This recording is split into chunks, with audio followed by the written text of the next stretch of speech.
Pessoal, muito bom dia, muito boa tarde, muito boa noite, muito boa madrugada de insônia. Para falar assim, a gente tem que falar todos os horários, né? A gente não sabe o horário que vocês vão estar assistindo a gente, então eu falei todos os horários possíveis. Meu nome é Lucas, eu sou estudante de psicologia, estou no 5º período, estou aqui com minhas colegas, pode se apresentar? Meu nome é Maria Clara Leal, eu também estudo com o Lucas, estamos no 5º período de psicologia. Me chamo Tainá Marques, também estou junto com eles no 5º período. E hoje a gente está aqui para discutir um tema bem importante. A gente vai discutir sobre vulnerabilidade infantil aos olhos da logoterapia. E para isso a gente trouxe aqui o nosso grande convidado, Luiz Henrique, que já trabalha no CRAS, ele já aplica também a logoterapia, assim como eu, é um grande entusiasta da logoterapia. Pode-se dizer assim. Então, Luiz, a palavra está contigo. Fala um pouquinho sobre onde você atua e fale por que você escolheu a logoterapia. Por que a logoterapia faz sentido para você? A palavra é sua. Olha naquela. Eu me chamo Luiz Henrique, né? Atuo no CRAS há 4 anos, né? Para a gente entender o que é o CRAS, né? O CRAS é o Centro de Referência de Assistência Social, né? E faz 4 anos que eu cheguei para assumir lá o serviço como educador social, né? Uma função, assim, importantíssima, né?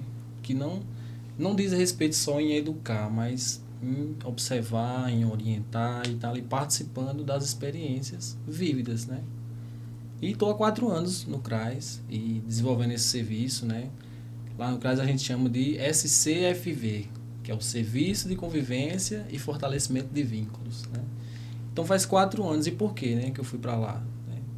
Por conta da psicologia. Foi justamente no mesmo ano que eu comecei a fazer psicologia. Uns 3 meses depois do início do curso, eu decidi trabalhar lá. E assim, uma experiência fantástica, né? E também sou estudante de psicologia, estou no 9º período, estou no final da minha carreira acadêmica, entre aspas, né? Porque não é o fim, né? Vai continuar, mas pelo menos dessa primeira parte, né? Assim, a gente sempre tem nossos sonhos, nossos projetos e, como o Franklin diz, o sentido dele não pode ser criado, ele vai sendo descoberto ao longo do tempo, né? E quem sabe eu não tenho muitos por aí para descobrir ainda.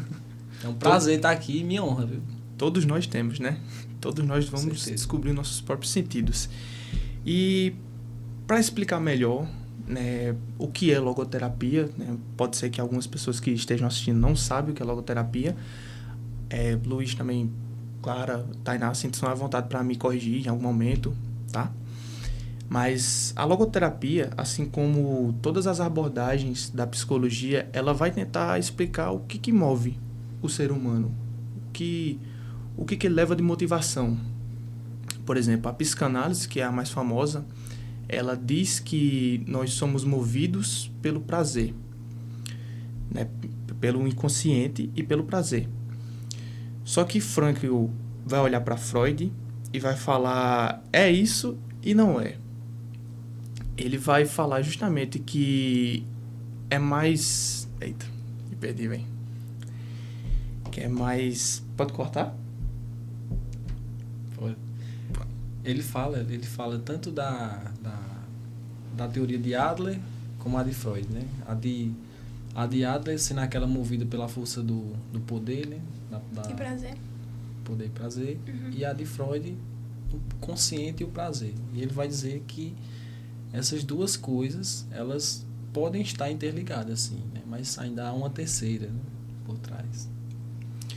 E ele diz também que, mesmo com o sofrimento, ainda somos capazes de encontrar o sentido da vida, né? Estamos nessa busca enquanto vivemos, segundo ele. A logoterapia ela tem 3 princípios fundamentais, que é a liberdade, a responsabilidade e o sentido da vida. Frankl diz que nós temos responsabilidade para tomar nossas decisões com base no que vivemos. Nós temos a liberdade, assim, não somos livres de nossas condições, mas somos livres para algo, somos livres para começar algo novo. E o sentido da vida é justamente essa busca.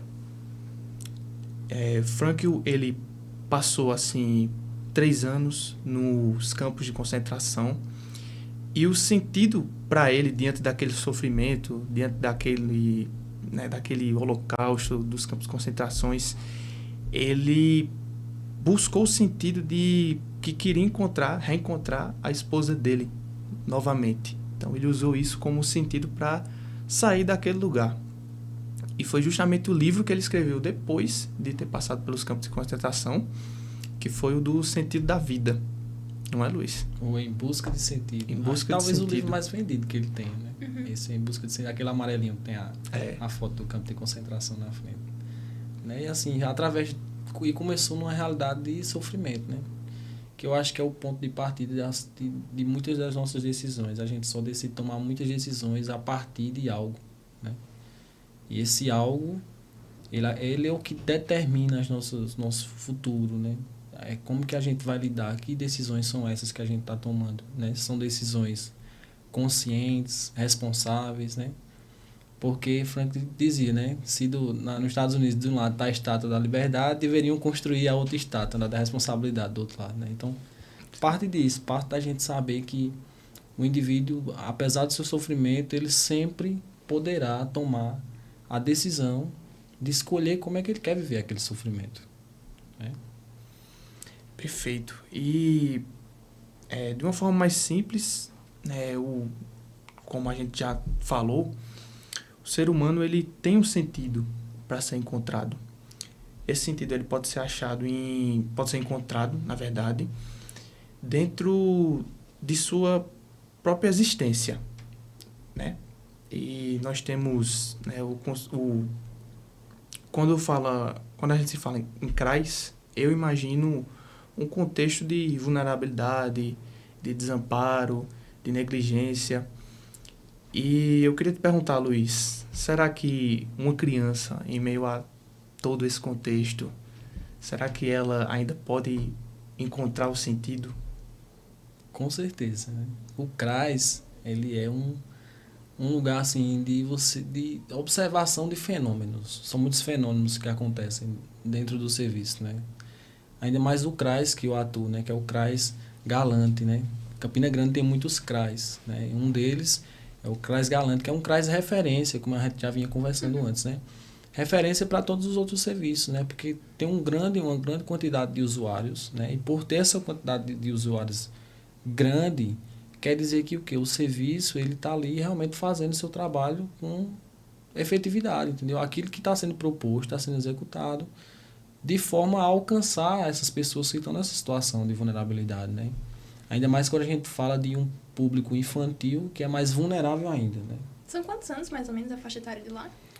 O CRAS, ele atende os usuários a partir de 6 anos, né?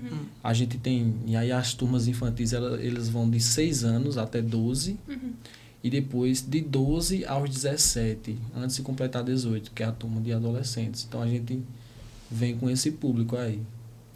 Mas, assim, sem dúvida, a infância é a área, é a mais vulnerável. Né? E, assim, você trabalha há 4 anos, como você falou, né, lá. Qual que é a maior demanda, assim, que você percebe vindo dos usuários, né, do CRAS? A maior demanda é a negligência familiar, né? Na participação da vida das crianças, a gente sabe que a infância, ela tem que ser vivida, mas a criança, ela tem que viver a infância dela, mas a infância ela tem que ser acompanhada por outros fatores de proteção, que a gente chama, né, os fatores de proteção. Quando a gente fala de fatores de risco, fatores de proteção, a família entra com um desses fatores de proteção, né?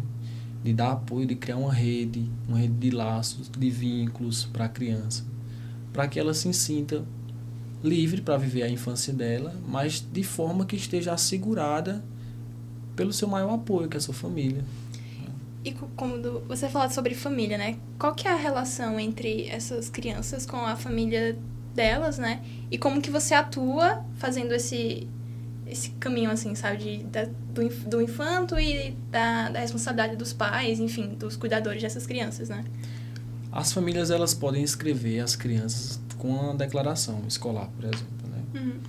Muitas famílias, elas recebem os benefícios, né? E por isso já vão para o CRAS, mesmo que a criança ela não esteja no serviço incluída. Mas aí as famílias, através das visitas técnicas, dessa busca ativa que é feita, por exemplo, a gente tem um distrito como Galante, que é um distrito que há situações de exposição de vulnerabilidade. E aí a equipe técnica, que é formada por um psicólogo, assistentes sociais, né, a pedagoga, ela vai até a casa, né, dessas pessoas que estão em vulnerabilidade social, fazer essa busca ativa para que o CRAS, que é esse serviço, né, que é oferecido, possa chegar até essas famílias de uma forma que ela saiba que aquilo está disponível para ela. Então, os pais vão fazer o quê? Eles vão pegar uma declaração escolar, vão levar até o CRAS, vão fazer a inscrição, e aí, geralmente, se for público infantil, no CRAS Galante a gente tem 2 dias por semana para ela ir, lá participar das atividades, né? Se ela estuda pela manhã, ela vai à tarde, tem horário à tarde. Se ela estuda de tarde, ela vai pela manhã. E a gente sempre tenta dividir 2 dias para não ficar tão cheio na semana, né? Porque ela tem as questões escolares, a questão da família, mas também para que a criança ela também possa ver o CRAS como um lugar de segurança, né? Porque tem muitas crianças que não têm, por exemplo, acesso a todas as refeições diárias. Tem crianças que faz 5, 6 refeições por dia. Lá no distrito tem galera que só faz 2 ou 3. E o CRAS muitas vezes serve como esse apoio para a família, né?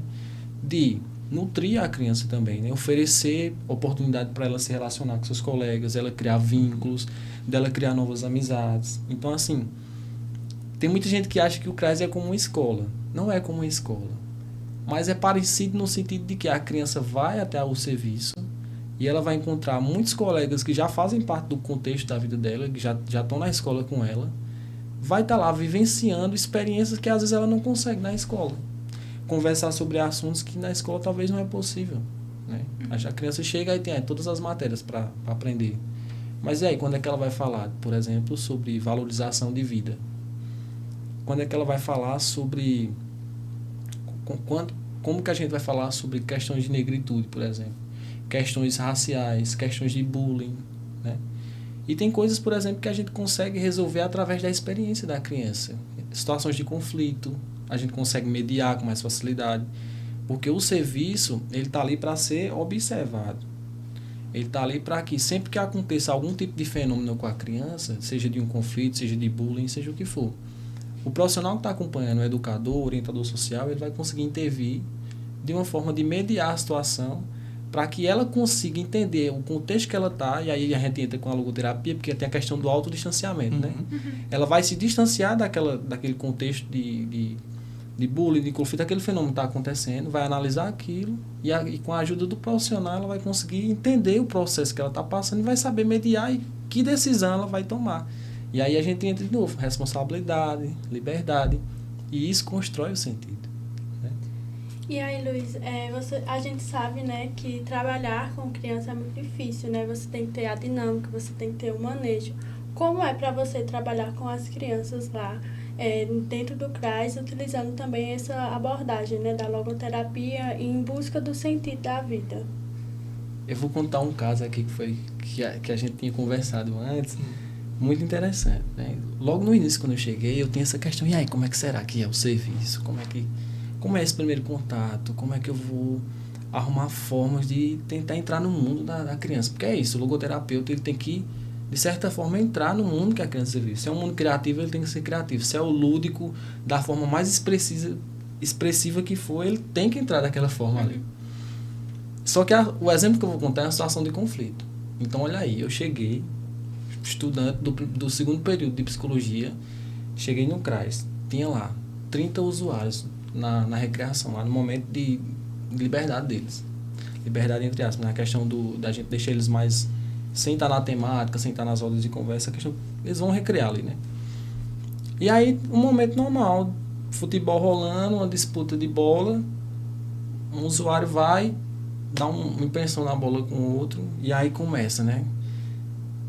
O somático, o psicossomático dele, a emoção com o calor do momento começa a se estressar, e a gente vê ele, a forma como ele está reagindo, aquela forma ansiosa, aquela forma, e aí todo mundo à volta está olhando, né? E aí ele procura uma forma de regulação, e aí ele encontrou uma cadeira daquelas brancas, cadeira de aniversário, aquelas de festa de plástico. Ele olha para alguém, ele no calor do momento, ele vira, acha a cadeira e dá um soco na cadeira. E o braço dele atravessa dentro da cadeira assim. Caramba.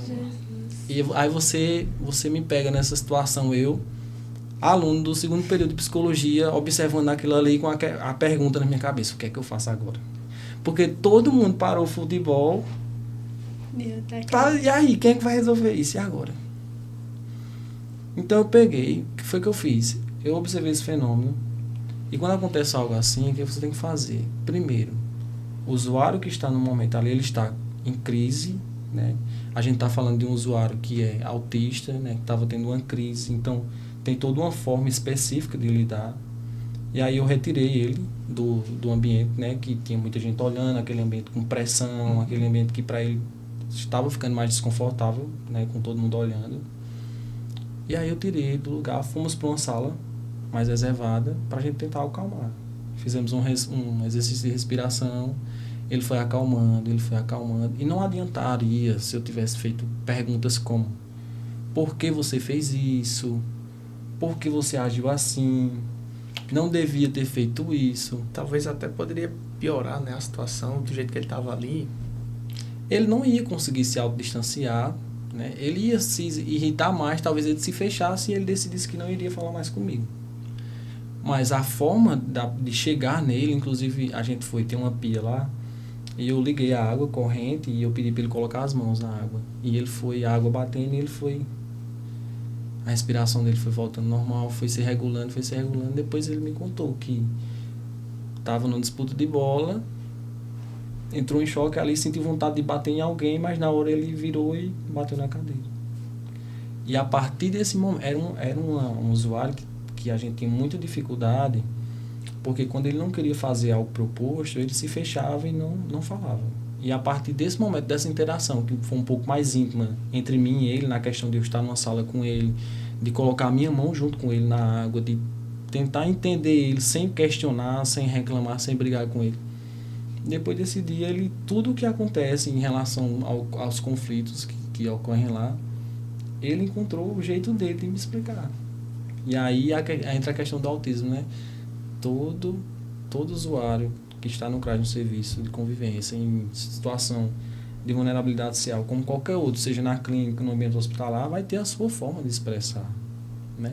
Então, dessa forma, eu comecei a observar esses fenômenos assim, e primeiro prega para mim, era o contrário, eu não estava vendo a teoria da psicologia e levando para a prática estava jogando na minha cara assim, o que eu tinha que aprender, entendeu? Então, quando eu via a teoria, ficava mais fácil eu compreender. Então, foi dessa forma. Então essa foi a situação assim mais marcante para você assim do CRAS, pode-se dizer assim? Foi uma das mais marcantes, com certeza. Nunca vou esquecer, porque me pegou assim em um momento que foi ali que eu posso dizer assim, eu decidi que a forma de você manter o contato com os usuários tem que ser uma forma singular. Tem que ser uma forma ali com atenção, com cuidado, né? E com muita prudência também, ética, né? Se fosse assim para você falar de um caso específico que você viu a logoterapia assim atuando viva assim, tô vivenciando isso aqui, a logo tá fazendo muito sentido agora, você poderia falar pra gente algum caso assim? Poderia. Aconteceu semana passada, inclusive. Sim. Fiquei muito feliz por tá isso. Fresco. Foi com... E aí, vou dizer que é com adolescente, mas a gente vem acompanhando ele desde a sua fase infantil, né? Ele é uma menina, né? Ela tem entre 14 e vai fazer 15 anos agora. E ela está no Jovem Aprendiz. Do ano passado para cá, o que ela mais me falava nas rodas de conversa, o que mais saía dela era: quero trabalhar como Jovem Aprendiz, quero ajudar minha mãe, quero ajudar meu pai. E isso é a expressão de sentido. Esse era o propósito dela. E aí, o serviço ele entrou com isso muitas vezes. De ter uma roda de conversa específica de como se portar numa entrevista de emprego, que roupa adequada posso usar. E essas são as formas, por exemplo, da logoterapia, de expor para a pessoa que está sendo assistida como ela pode encontrar caminhos para desenvolver sentido. Então, assim, a gente vê uma criança que estava numa situação de vulnerabilidade social, que participou do serviço, veio construindo toda uma identidade ali e descobriu o sentido. O sentido dela agora é ir para o Jovem Aprendiz, trabalhar e possivelmente lá na frente ela vai encontrar outro, que é o quê? Talvez fazer uma faculdade de psicologia, assim como a gente. Então, assim, toda vez que isso acontece, eu fico vibrando, né? É uma felicidade. É uma conquista. Exato. E assim, pelo que você me falou da experiência lá com o menino no CRAS, que quebrou a cadeira, assim, a gente nunca tá preparado assim, né? Realmente. Porque apesar da gente, assim, estudar todas as técnicas, para uma situação, assim, como essa, a gente só... Não tá preparado, não tá preparado, né? É imprevisível, exato. E você falou, assim, da construção de sentido na criança. E me surgiu uma dúvida, assim. Eu queria saber se para um adulto seria a mesma coisa. Porque você falou, né, que ela passou a ir para o Jovem Aprendiz para ajudar a família. E como é que é para um adulto, assim? Eu também tenho uma dúvida que se encaixa muito com a de Lucas, né? Como é? Porque você disse que lá no CRAS tem as crianças e tem também a faixa etária de adolescentes, né? Como é o manejo, o trabalhar com eles, nessa diferença, né? Porque cada paciente a gente tem que ter uma dinâmica para ele, né? Então, como é essa experiência lá? Então, vamos lá. O CRAS, o serviço, ele não só crianças e adolescentes, mas também adultos e idosos. Então, cada fase, uma forma diferente de encontrar esse sentido, né? Mas tudo parte de quê? Todos nós temos dentro de si algo que chamamos de vontade de sentido. Todos nós temos essa capacidade, né, de ter essa vontade.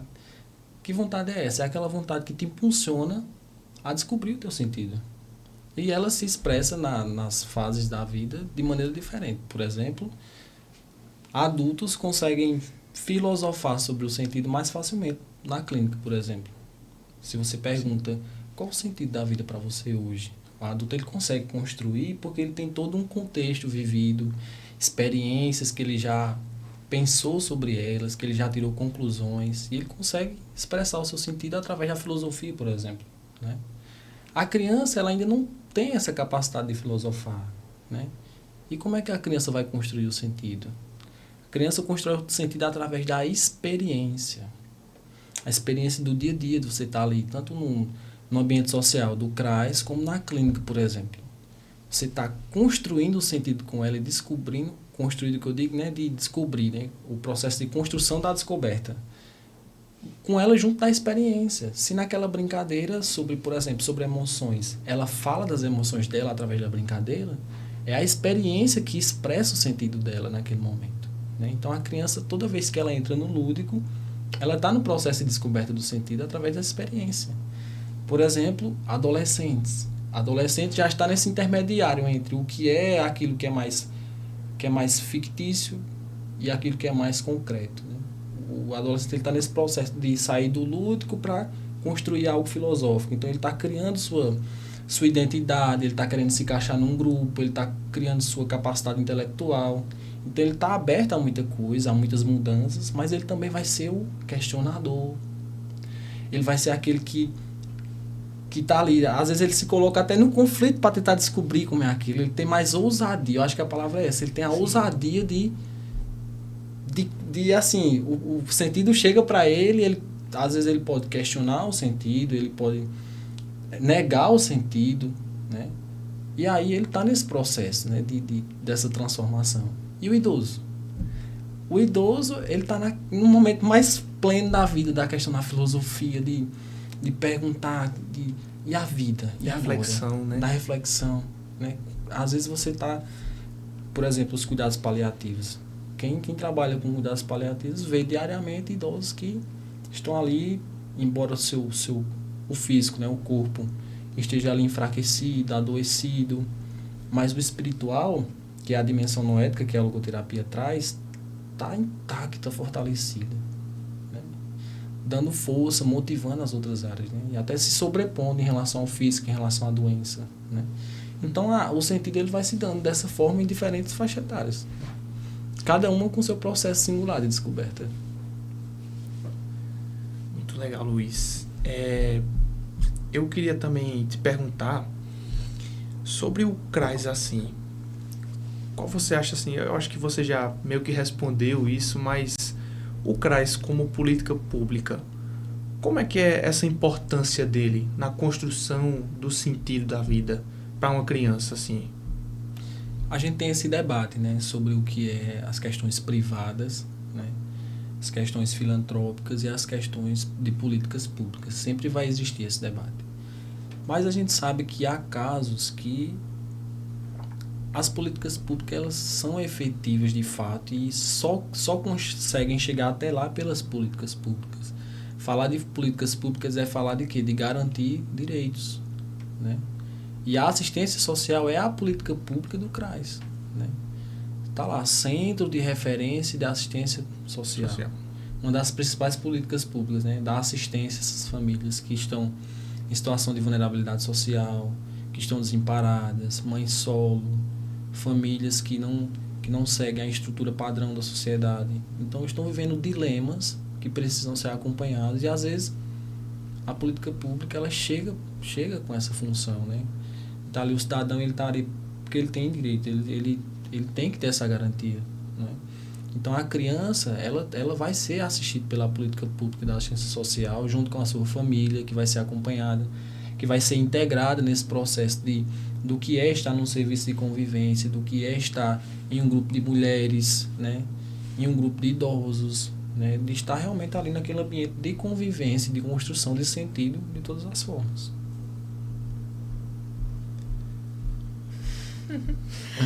Tá, tu já falou muitas coisas, eu acho que dá pra juntar, mas ainda como tá sendo trabalhar com criança, assim? Era o que você esperava? A gente na faculdade viu muita teoria sobre essa fase do desenvolvimento infantil, mas como a gente falou, né? Às vezes a teoria é um pouco diferente da prática. E aí, como é trabalhar com criança na prática?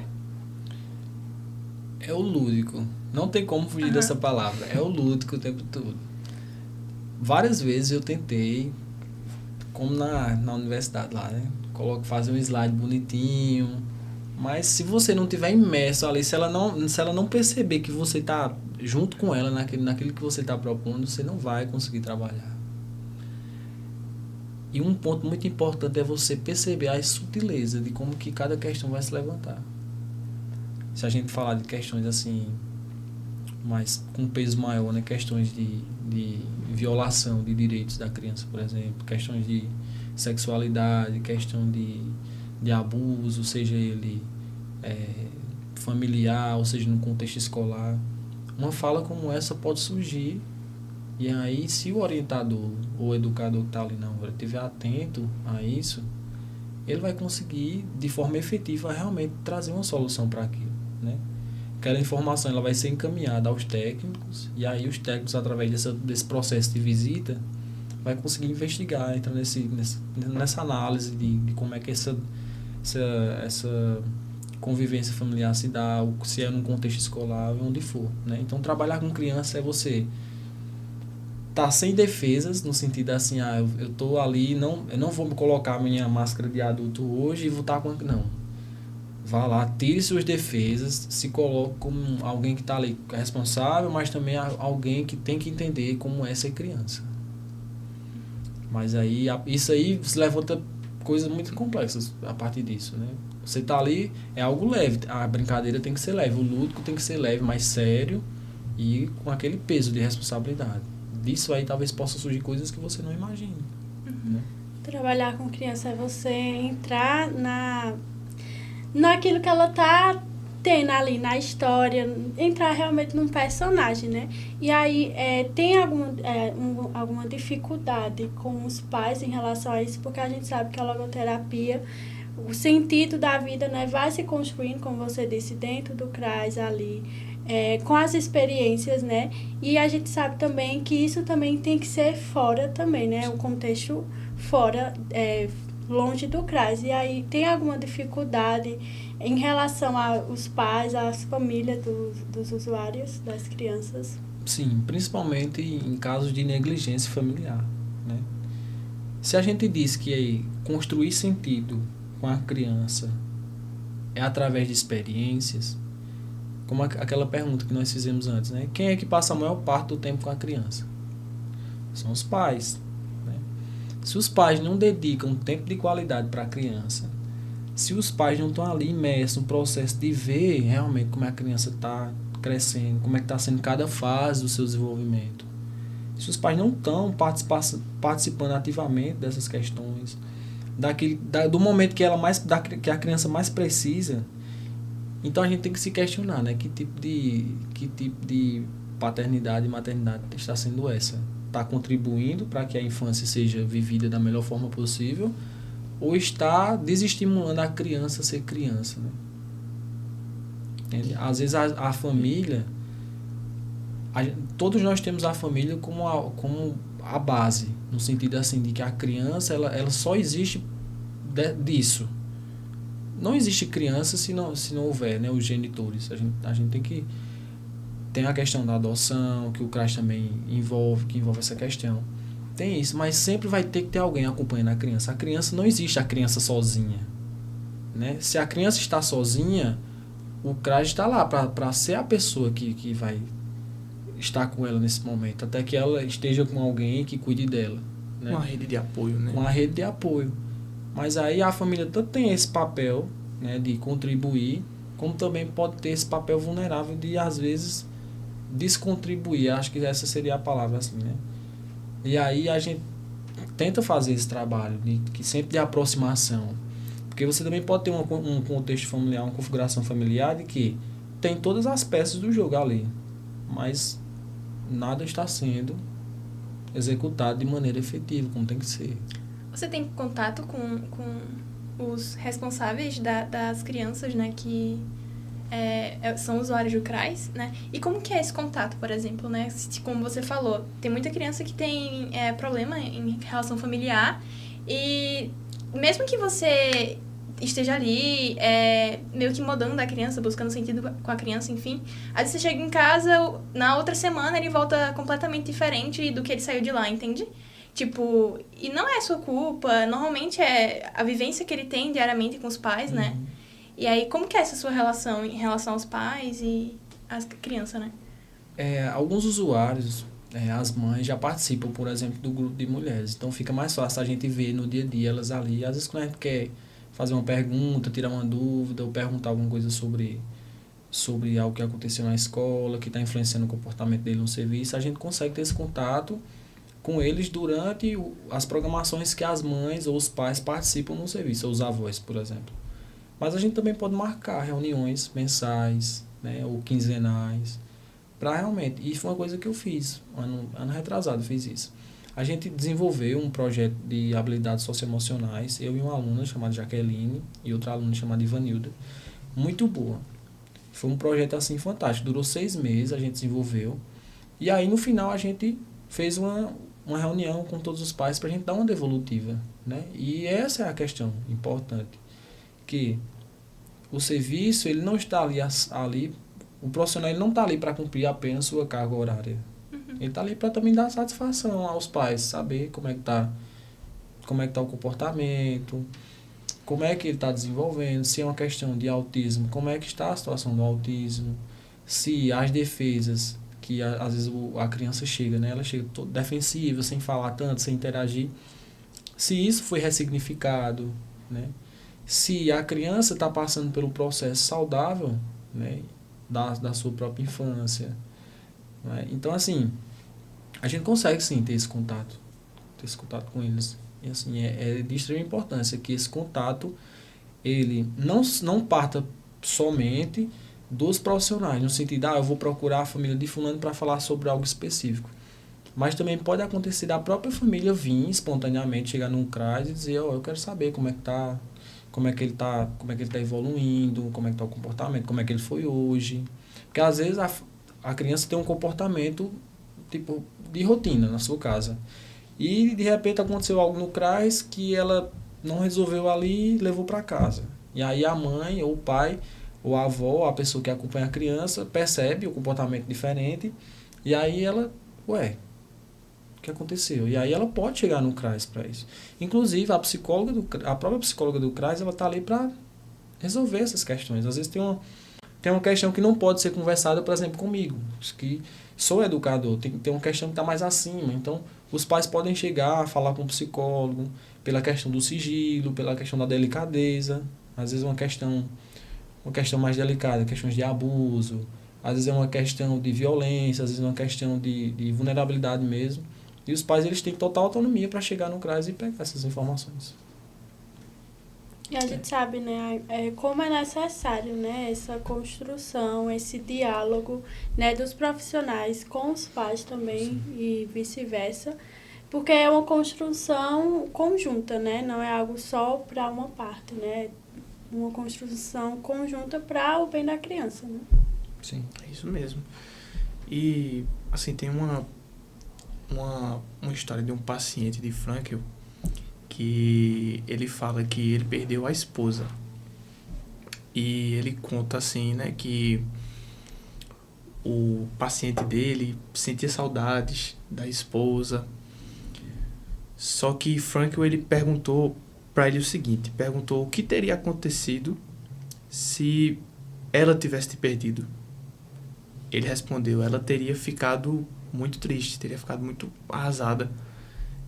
E ele justamente argumentou com ele, você está poupando ela da dor. E assim ele descobriu um sentido, mesmo diante do sofrimento. Ele descobriu o sofrimento, o sentido através daquilo que ele estava passando. Isso é muito assim bacana e que chama muita atenção na logoterapia. Já teve algum caso assim que você experienciou assim no CRAS, que foi a mesma coisa assim, você fez alguma criança assim enxergar algum sentido? Tem situações frequentes assim como essa, né? E é bom a gente partir do ponto assim, a realidade de sofrimento, ela não pode ser negada ao conhecimento da criança. A gente tem que ter a forma de como a gente vai conduzir a informação para ela. Mas, por exemplo, a criança está numa situação de vulnerabilidade. Se há a possibilidade dela saber, dela ter a percepção, dela se autodistanciar e ver o local que ela está inserida e por que aquilo está acontecendo, isso deve ser feito. Agora, há casos que isso não deve ser expostos mais ainda para ela, para que não aumente o sofrimento. Mas, por exemplo, numa situação que aconteceu, saiu no jornal, todo mundo comentou. A gente estava no serviço um belo dia. Um belo dia que terminou como um triste dia, né? Um dia fatídico. E a gente estava no serviço e as usuárias indo normal, os usuários sendo acompanhados.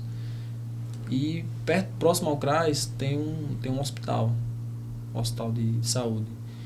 E umas 2 ruas depois do hospital, aconteceu um fato da mãe de 2 usuárias ser assassinada, um feminicídio. E aí, as crianças estavam no serviço. Como que a gente vai mediar essa situação? Tem como negar? Tem como esconder a situação do sofrimento? Não, jamais. E às vezes a gente nem consegue explicar para ela como é que ela vai ressignificar aquilo, como é que ela vai entender, ou se ela nem vai entender. Porque não pode ser urgente. Às vezes a gente não pode pegar do nosso entendimento que já está ali, né, concebido. A gente já tirou nossas conclusões sobre o luto, por exemplo, mas a criança nunca vivenciou o luto. E quando o luto é de um dos pais? Entende? Fica mais complicado. Fica ainda. mais complicado, mas a partir disso, como a gente diz, né, até o sofrimento revela o sentido, né?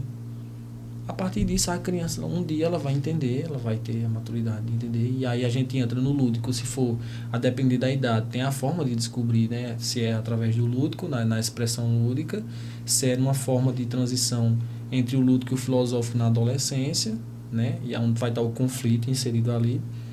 Ou de repente, se já são adultos e eles já conseguem entender como é que é cada fase do luto, né? O sofrimento, a angústia. Mas isso para a criança não pode ser negado, mas tem que ser mediado, dosado na sua quantidade correta para que não venha causar mais nenhum tipo de sofrimento a ela. Ou que esse sofrimento não venha a ser amplificado, né? Para não tomar proporções assim que sejam mais desastrosas para ela. Tá. Sobre autotranscendência, você poderia falar um pouco sobre o que é autotranscendência? Acho que algumas pessoas podem não saber, né? Quem está assistindo a gente. E aí depois eu tenho uma pergunta sobre autotranscendência. Bem, se autodistanciamento é a capacidade que a gente tem de nós temos um problema ali e a gente consegue se distanciar para analisar o problema. Quando a gente fala de autotranscendência, por exemplo, alguém que está em cuidados paliativos, não tem como negar, às vezes a pessoa tem um câncer. Não tem como negar que aquilo que está no seu físico, aquilo que é sintomático, vai deixar de existir.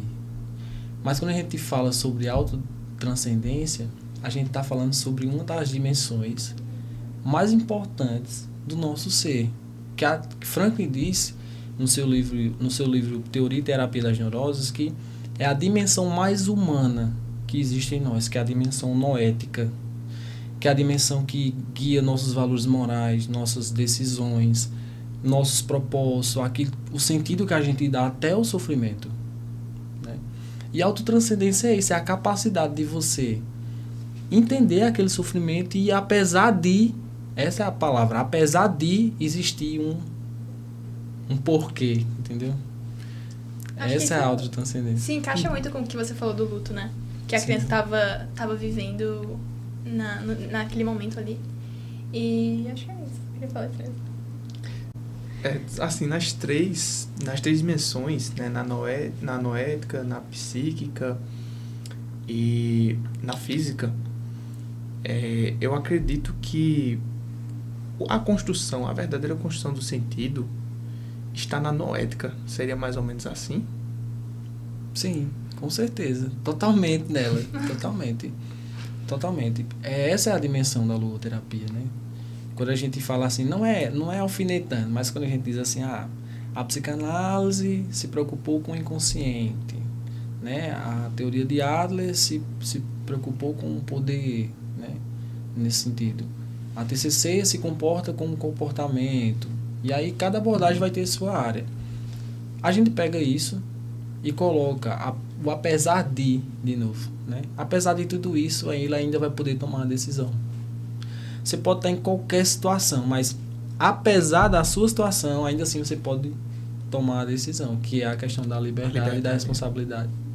Isso nunca pode ser tirado de você. É por isso que quando o Frank estava no campo de concentração, e ele percebeu esse fenômeno, ele disse, olha, todos nós estamos em sofrimento. Ele disse assim, todos que estão aqui no campo de concentração, que estão passando pelas atrocidades que estavam vivendo, estão em sofrimento. Mas por que alguns conseguem suportar e outros não? Porque, apesar de todo o sofrimento que estava ocorrendo ali, muitas pessoas conseguiam se agarrar a algo que estava lá fora, seja a família, seja um trabalho, seja uma teoria que Frank estava ali construindo. Eu sei que, apesar da questão familiar que ele tinha, ele estava assim apegado àquilo que ele estava construindo. É aí que entra também a questão do vazio existencial, né? Que é a perca total de sentido. O vazio existencial muito presente em adolescentes, por exemplo, né?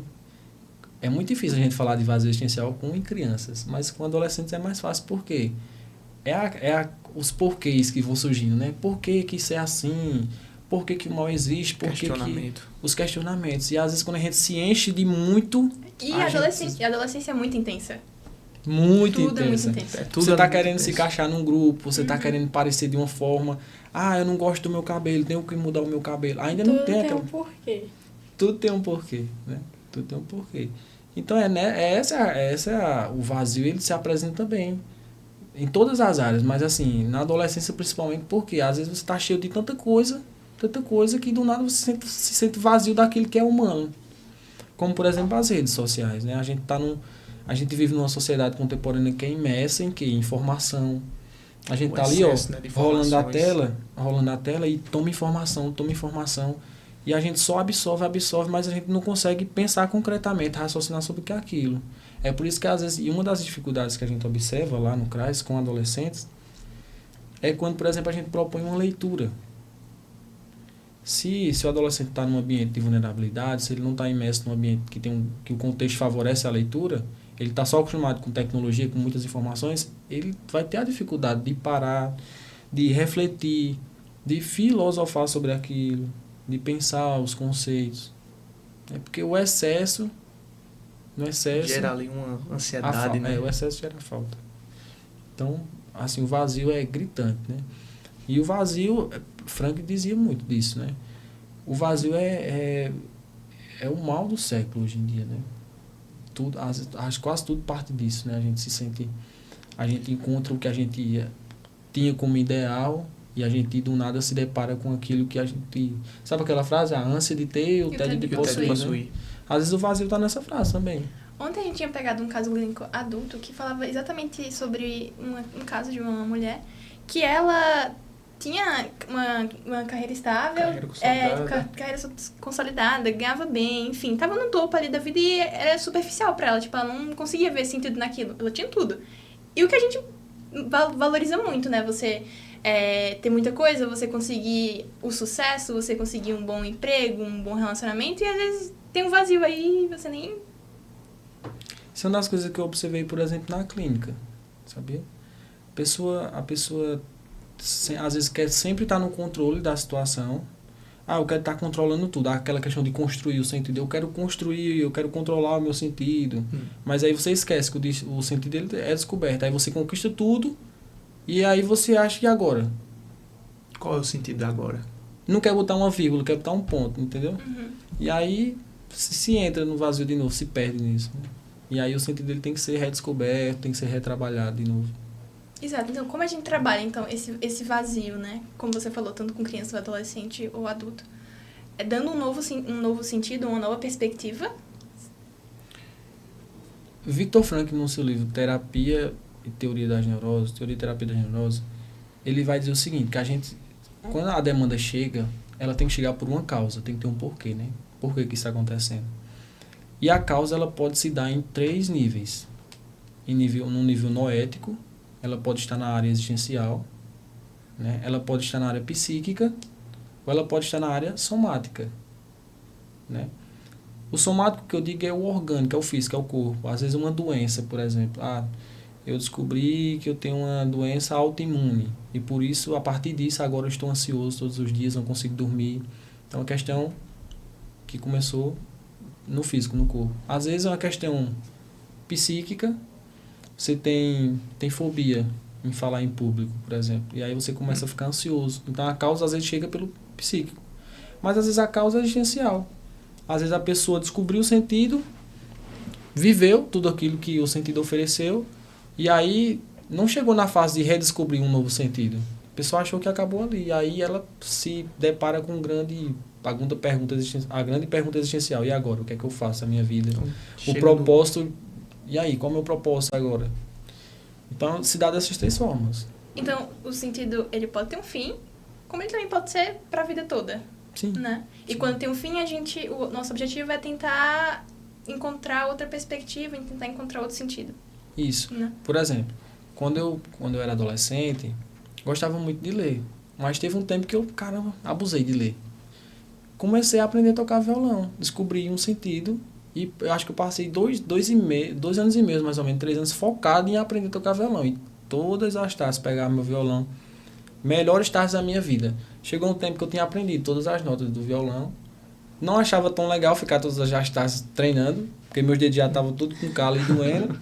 E aí eu tive que procurar outra coisa para fazer. De novo e aí eu tive que redescobrir, né? A ânsia de ter e o tédio de possuir. E o tédio de possuir. Essa frase se diz muito sobre essa questão, né? De você redescobrir o seu sentido.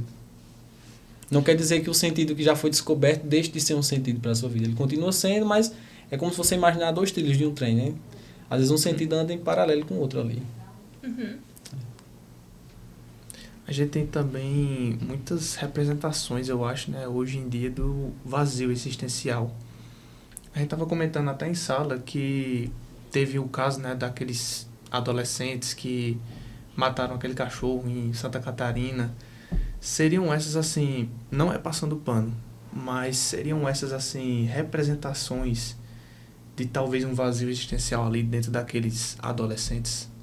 Eu diria que, sem dúvida, é uma representação de algo, uma ferida noética, no sentido assim.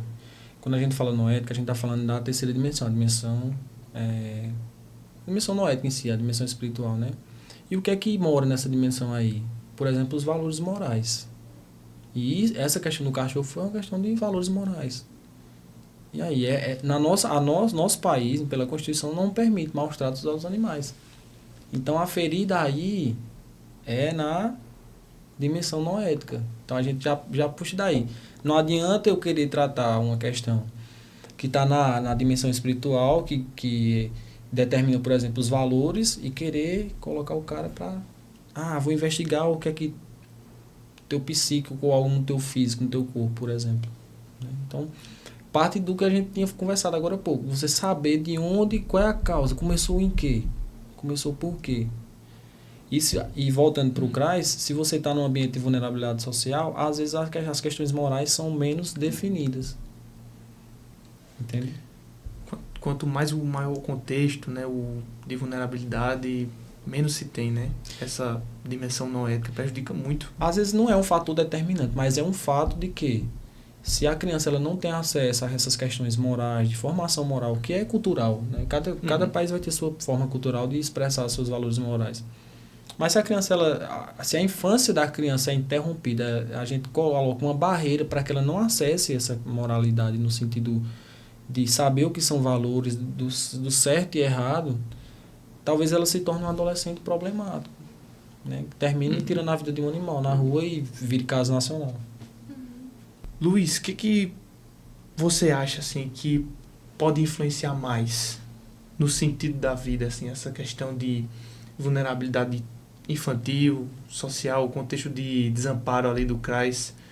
Você acha que pode influenciar diretamente ali no sentido, na dimensão não ética?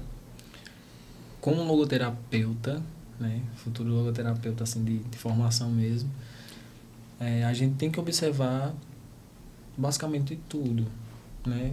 Desde o contexto que a criança está inserida, né, como é que é a relação familiar, a dinâmica escolar, né, como é que ela expressa tudo isso, como é que a criança...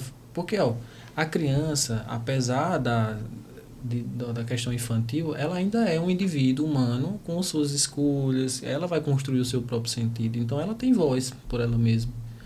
Né? Os pais estão ali para garantir, né, toda a sua proteção, mas a criança ela tem a capacidade de se expressar. Então, um dos fatores é isso, é você estar atento como a criança se expressa em relação aos fenômenos que ela mesma está vivenciando. Né? Então, a família vai entrar aí, né, como a questão do tempo de qualidade, questão dos vínculos, né? E aí a gente vê se é um contexto de vulnerabilidade social ou não, isso pode ser mais ou menos favorável, como um fator de risco, como um fator de proteção, né? E aí a experiência da criança é o mais importante, né? A infância não deve ser acompanhada por experiências de sofrimento. Isso é um fato. Mas se a criança está nesse contexto de sofrimento, de vulnerabilidade, a logoterapia toma uma posição como que, apesar de tudo isso, de todo o sofrimento, de todo o contexto, ainda assim o indivíduo que está ali é humano, que tem liberdade e responsabilidade, né? Que pode dar sentido a isso, né? Apesar de ser sofrimento ou não. Muito bacana, Luiz, muito bacana mesmo. A gente já está chegando no final aqui, então eu quero deixar os agradecimentos. Quero agradecer principalmente à professora Raiza, que nos proporcionou esse espaço aqui, que nos proporcionou esse debate, né, que foi muito produtivo. A gente falou bastante aqui sobre vulnerabilidade infantil, falou bastante sobre logoterapia. Queria agradecer também ao espaço proporcionado pela Rede ITA. E principalmente agradecer a Luiz, né, que a gente botou ele para falar hoje aqui. Minha honra. Saindo de galante. Saindo de galante, diretamente de galante, só para vir para cá. E a gente botou ele para falar aí mesmo. Ele ficou cansado assim, né? Também eu queria agradecer muito a vocês, né, assim... Todos nós somos estudantes, né? E principalmente em psicologia, né? Somos o bom disso é saber que... Olha que profissionais estamos nos tornando, né? Profissionais éticos, responsáveis, né, que estão dedicados ali realmente à psicologia de fato, né? Queria também agradecer a Raiza, né, minha professora, orientadora, supervisora, né? Eu sou suspeito em falar dela, né? Tava com ela agora há pouco. Mas assim, uma ótima pessoa, assim como o grupo, as pessoas que acompanham a gente, tanto na nossa supervisão, como os próprios alunos da Unifacisa, né? Esse sistema nos oferece isso, né? E é importante a gente dar honra a quem merece honra, né? A Rede ITA que está aqui disponibilizando um espaço para a gente, né? E a gente poder construir conhecimento, né? E dar sentido a tudo isso, né? Então, assim, é um prazer e minha honra. Muito obrigada. Muito obrigado. Obrigada, Luiz. Eva. Já foi. Bom demais, galera. A gente tem uma lembrancinha pra você. Sim. Tá lá Sim, é. fora.